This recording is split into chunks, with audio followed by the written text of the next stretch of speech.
This is slap and pop. I'm in C. What are you doing? What are you doing? I'm hitting the root. I'm in Mustang C. Sally. Yeah, Mustang Sally. I'm hitting the root, hitting the 5, then a flatted 7. But I'm using a lot of octaves here.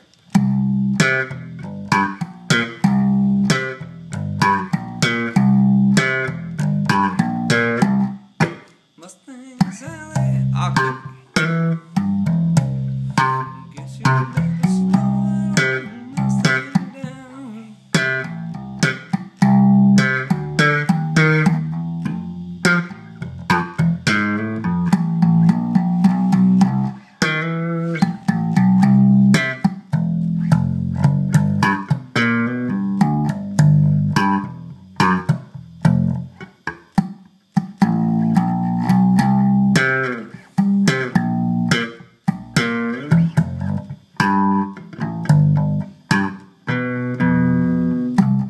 What I'm doing is I'm hitting like octaves and I'm playing over the 1.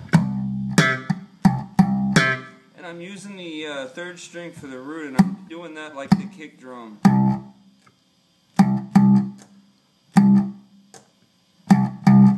Now the octave is the snare, if you will, of the drum.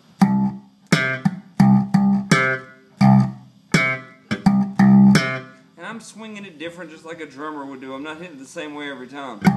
But it is on the 1, 1, 2, 3, and I might go 1, 2, 3, and, or I might go 1, 2, 3, and. A little quicker, or the and of the, like so. It's the end of the 2. And then I'll keep that change going, and then when it goes to the full chord, I'll step it up through the major scale. Now it puts me on the 4. Now I'll jump around from this 4 to that 4. Then I need to go back to the 1, and I'll use like the 3 of the F, if you will, and walk it up in half steps. And a lot of times I'll use the octave on that. The 1. So I'm on the F now, watch.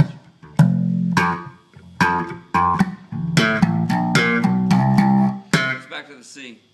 And a lot of times in my bass playing, I'll use these little double stops like a guitar player would use the flatted 7. This is like a C chord. And this is the dominant 7th of the chord. And I'm using the 3rd and the flatted 7th. So I'll go like root, C, and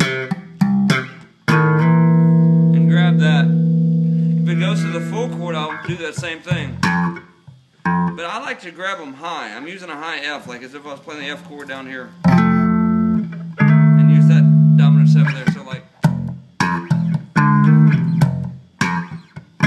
Back to the C.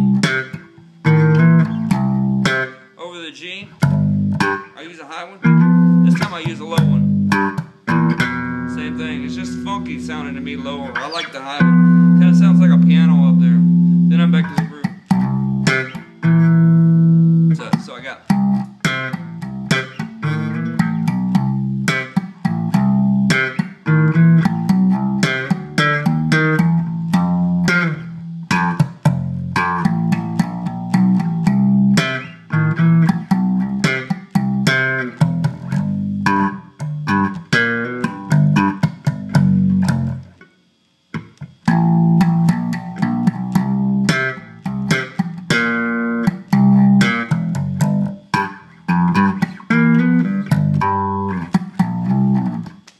Let's see this hand a little bit. Again, the kick drum is the thumb and the snare is more the index finger.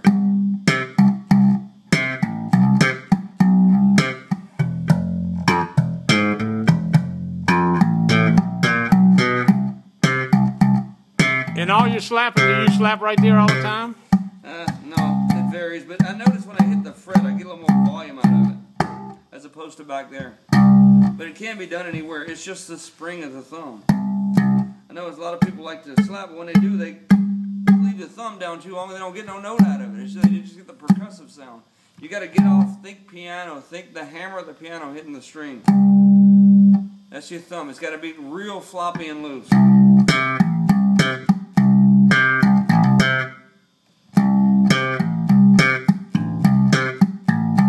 What I'm doing, C, root, octave, open A, and hammer on into the C. C. A lot of times the bass players do that to make it think an illusion that you're a lot faster than you are. What I'm doing, C root, open A, hammer on the C. I get 2 notes out of that, like so. Then the octave again.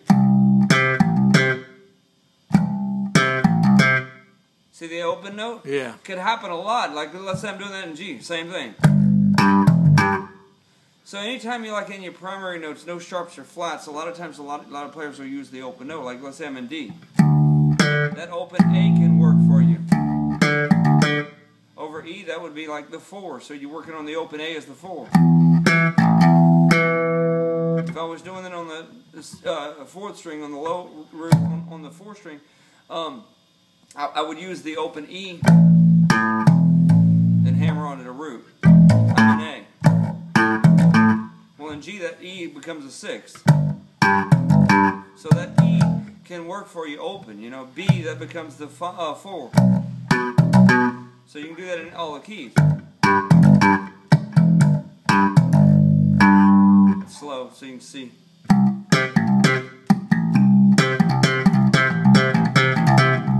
Then you can step up the scale that way. I'm on 1, C, let's say I am in C. I go to the 2, D, the 3, which is E. Now I'm on the 4. So I go.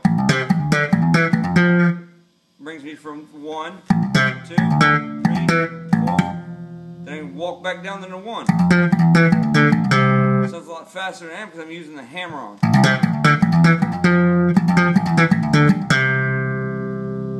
Step it up to the 5. Instead of using the high 5, you could use a high 5, walk it all the way up.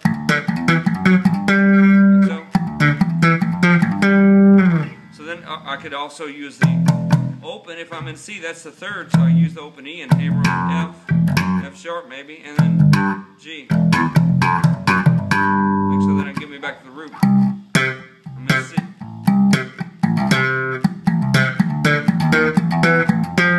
Sometimes I use that and I use some half steps in there. It sounds kind of chromatic. Like that D sharp, that's not in there. E, F. Depends on how much time you got to get into your next chord.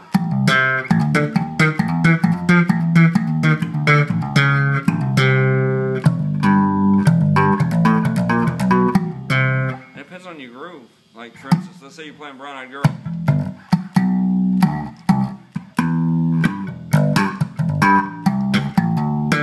And when you walk down, most bass players are going to do something like 5, 4, 3, 2, 1.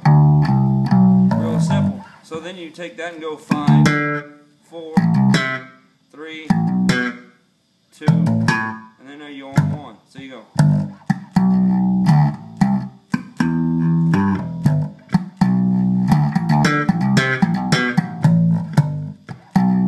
It's a little fancier.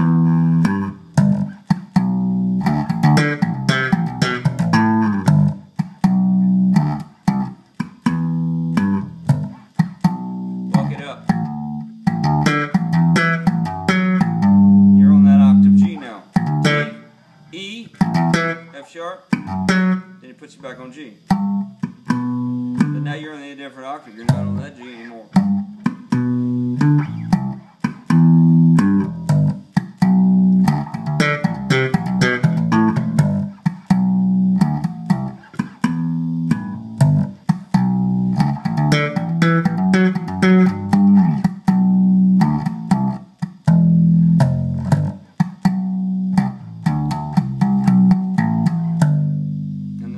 Stop.